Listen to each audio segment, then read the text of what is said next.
La digitalización en el agro está transformando la investigación con herramientas de mejoramiento genético vegetal cada vez más precisas. Desde la jornada de actualización técnica de don Mario Ezequiel Poz, un verdadero especialista, comparte cómo gracias a la selección genómica, el fenotipado, la edición génica por CRISPR, se obtienen variedades que son más productivas y de excelente calidad en menos tiempo.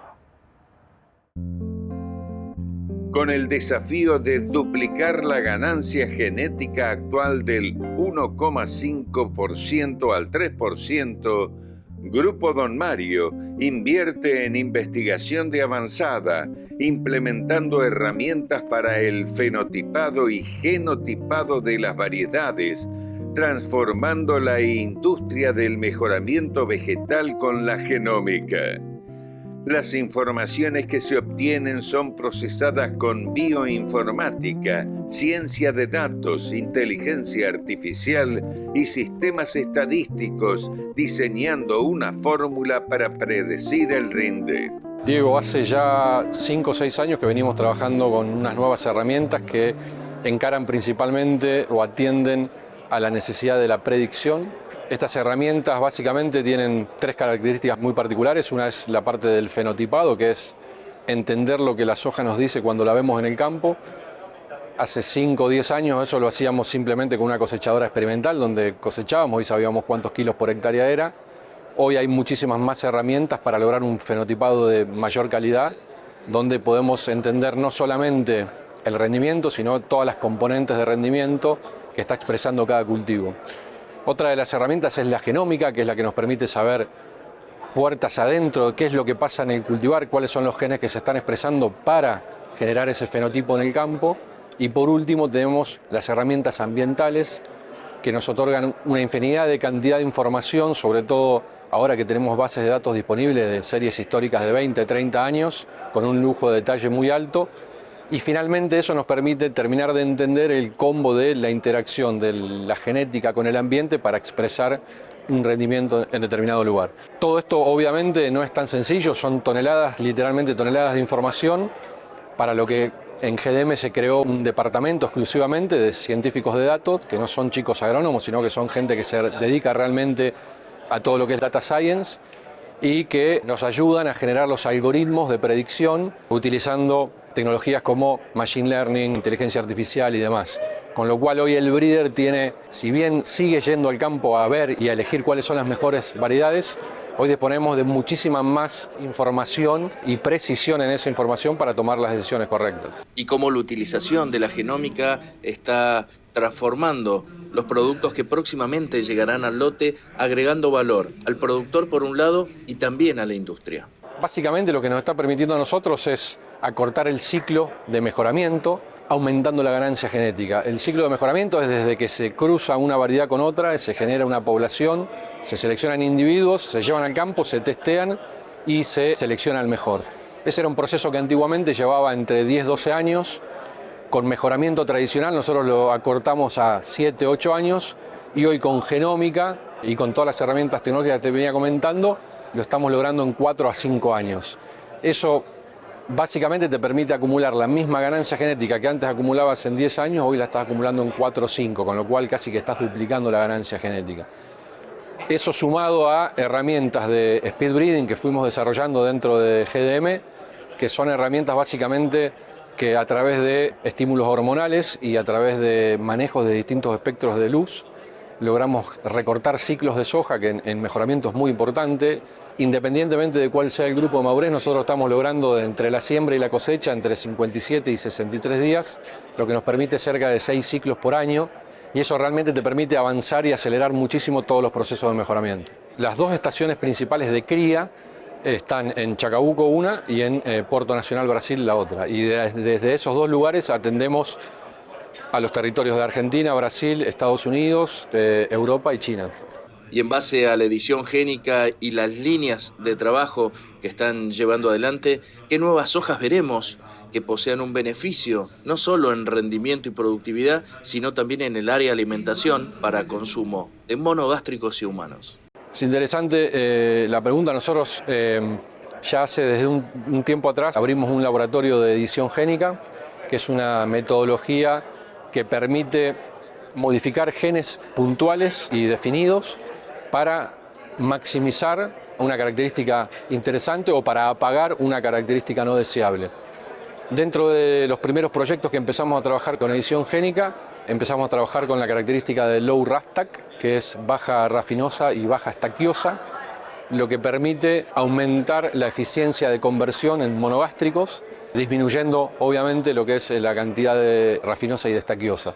Esa soja editada ya hoy fue presentada en la CTN Bio de Brasil, que es como la Conavia nuestra de Argentina, y fueron declaradas como tecnologías no genéticamente modificadas, con lo cual la desregulación de eso va a ser realmente mucho más rápida y sencilla.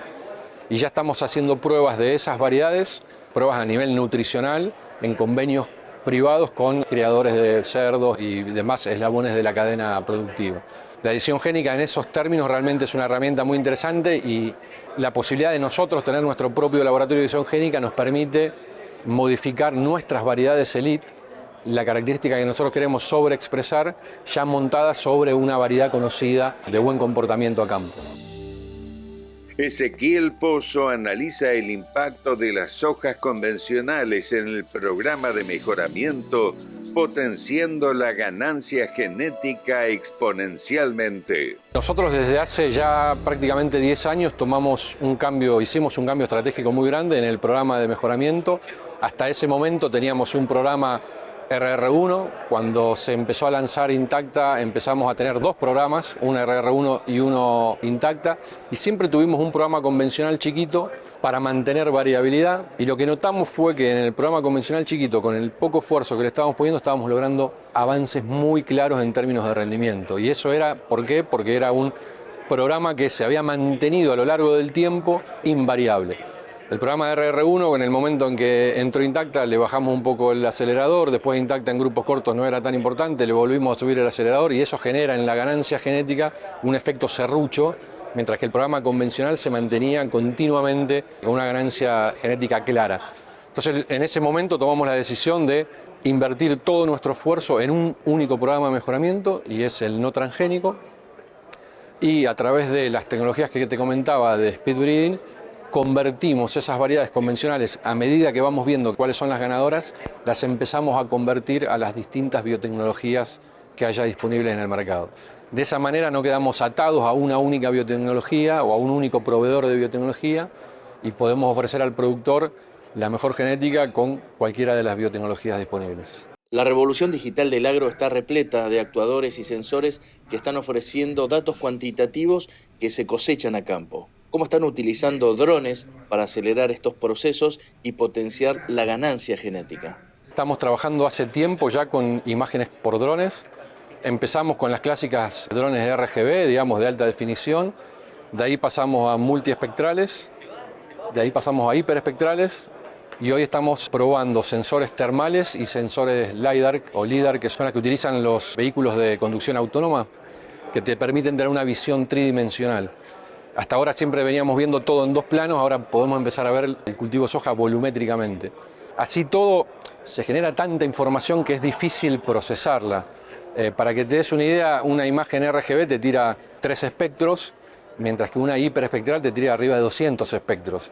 Y vos en cada uno de los vuelos, nosotros volamos nuestros ensayos una vez por semana o una vez cada 2 semanas, generás toneladas de gigabytes de información. Como procesar esa información realmente es muy compleja. Si bien hoy hay muchas universidades que están empezando a trabajar en predicción de rendimiento por imágenes, lo hacen a escalas muy chiquitas y en ensayos experimentales muy pequeños. Nosotros ya hace 2 años que estamos en un convenio con la Universidad de Missouri y tenemos una persona nuestra haciendo un doctorado ahí que está trabajando con todas estas imágenes de nuestros ensayos para buscar un algoritmo que permita predecir rendimiento. Obviamente predecir rendimiento para nosotros sería una clave en nuestro proceso, porque baja muchísimo los costos operativos. Simplemente habría que sembrar, volar los drones y elegir las mejores variedades sin necesidad de ir y cosechar y toda la operativa que eso conlleva, y acortaría de nuevo los plazos de mejoramiento. La agricultura del futuro combinará el mejor germoplasma y prescripciones cada vez más exactas en favor de los productores. Para Pozo, la robótica está asistiendo a mejorar los procesos de selección de variedades de mayor rinde con información precisa. Yo tengo convenio con 2 empresas de robots que caminan nuestros ensayos y ahí el trabajo está un poco más dirigido a entender las componentes de rendimiento. Es decir, nosotros con los drones podemos saber cuál es la variedad que más rinde, pero no podemos saber por qué es la variedad que más rinde. Con los robots, como estás entrando mucho más en el cultivo, entendés mucho mejor si esta variedad está rindiendo porque genera más grano por metro cuadrado o porque tiene más peso de mil o por cuál es el motivo. Con lo cual también es una tecnología muy interesante que todavía falta ajustarla para que sea de costo operativo bajo. Hoy los robots son muy tecnificados, generan mucha información, pero todavía tienen un costo alto y un costo de mano de obra también elevado.